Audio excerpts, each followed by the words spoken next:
पञ्चमस्कन्ध एकविंशोऽध्याय श्रीशुक उवाच भुवनकोशरभियाण कहिबि जेते कलक्षण ଯାହାର ନିକଟରେ ରହି ସୂର୍ଯ୍ୟ ଯେ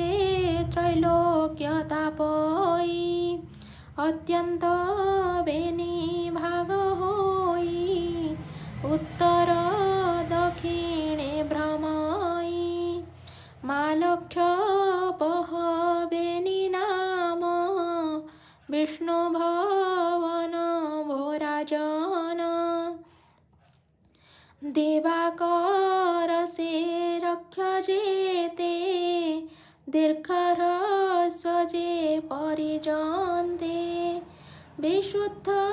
समान को पाई पुणी दीर्घ बढई तुल्य विशुद्ध पुणी पाई अहोरात्र से नाम बही न कोटि 91 लक्ष योजन प्रमाण प्रत्यक्ष मानस गिरि तहि रही इंद्रर पुर विराजई पूर्व भागरे से सुमेरु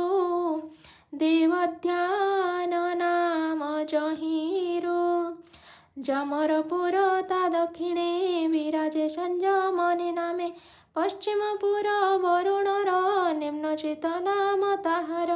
उत्तर भागे सोमपुरी नाम ताहार विभावरी तहि उदय मध्य अंत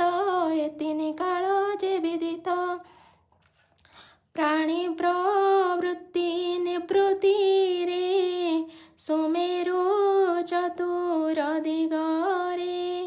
अहर्निशि भावरे तहि